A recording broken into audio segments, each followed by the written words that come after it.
welcome back to my channel. Today we are doing Book Talk episode 9, and we are going to be talking about And the Ocean Was Our Sky by Patrick Ness. Now I have some thoughts on this book. The majority of them are negative. I actually gave this book a 2.5 stars out of 2.5 out of 5 stars on Goodreads. I'll start with what I liked. Visually, it's a beautiful book. It's got a gorgeous cover. This is an illustrated book. It has a gorgeous cover. The underneath is also beautiful. It's got this red harpoon, and it's all red, and I think this was very beautiful. It's got a whale here. There were some illustrations that I really enjoyed. I thought they were just visually amazing, but it just wasn't enough for me to love it. I liked this one a lot as well. So that's what I liked. I thought this book was very pretty. My issues with this book was that the content was boring. Honestly, I didn't think it was very good. This book follows a pod of whales, which in itself is going to be hard to make interesting. It's a pod of whales. The protagonist that we follow, her name is, I believe, Bathsheba, and she is the third apprentice in this pod. So the pod is made up of the captain, Captain Alexandra, and then there is the first apprentice Treasure, the second apprentice Wilhelmine, and then the third apprentice, and who we follow, is Bathsheba. And so they are on this journey to hunt down the villain, Toby Wick. Does that sound familiar? It should, because this is like a whale's perspective telling of Moby Dick. I've never read Moby Dick, and maybe if I had, I would have enjoyed this book a little bit more. But overall, it was really boring. I just didn't enjoy it. There was one aspect that I kind of enjoyed, and it's the interaction between Bathsheba and a human that their pod takes captive. I believe his name is Demetrius. That was okay, but even that wasn't particularly exciting or interesting. There isn't a lot that goes on. This is a very short book. I think it's only 150 pages. And with the illustrations and the large font that comes with a book that has illustrations, I read this book very fast, but there also wasn't a lot to it. I think I read it in about a day. Yeah, I read it in about a day.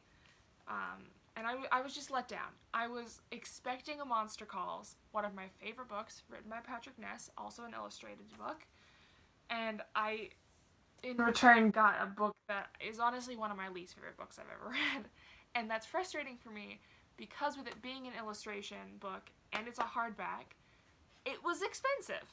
And I didn't like it. I was really hoping it was going to be like the Monster Calls, which was just an amazing book. And this was just really bad. I appreciate the out-of-the-box thinking that Patrick Ness would have had to take on when writing a book about whales, and that it isn't a typical story that you would read, but I think it suffered from that, is that it wasn't flushed out in a way where it was going to be an interesting, atypical story. I think if you wanted to write about a pod of whales, it would have been a lot more interesting to write about orcas, and how they're taken for SeaWorld, and like the mental abuse that goes on with those whales, and if they're redistributed back into the ocean. I think that would have been a very interesting whale story, rather than this story basically about destroying Toby Wick. Which, the fight scene at the end wasn't good. It was really boring. The backstory, the little backstory that we got, wasn't very interesting. There was another aspect that I thought it was interesting a little bit. I enjoyed reading it, at least, where Alexandra's, that's the captain's name, where they run into another pod. I can't remember the captain of the other pod's name, but they run into them, and there's a lot of tension going on between the two pods. I did enjoy reading that, but it isn't a very big part of the book. It's very minor. And I don't have a lot to say about this. I didn't think it was good. I wouldn't recommend buying it. I don't think it's worth the money. I didn't feel like the illustrations added a lot to the story while they were pretty. A lot of them were very bland, like this. They're not, I mean, I didn't feel it was necessary. They were definitely beautiful illustrations, but you could have read this book without them, and I don't think it really increased it.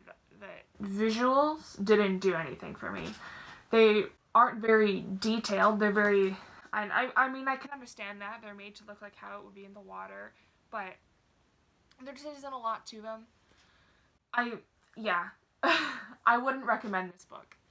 I read it very fast. I didn't really enjoy it. I think had it been like a 300-page book, I probably would have DNF'd it. And I've only ever done that with one other book, so I think that says something to how much I didn't like it. I'm hoping to see better things from Patrick Ness in the future. I am still yet to read his Chaos Walking trilogy, which I have heard is amazing, but I have read From Hannah Monster Calls and More Than This. More Than This, I felt there was something left to desire as well. But I digress. This was And the Ocean Was Our Sky by Patrick Ness. You know how I feel about it. I will see you guys with another video soon. Bye-bye!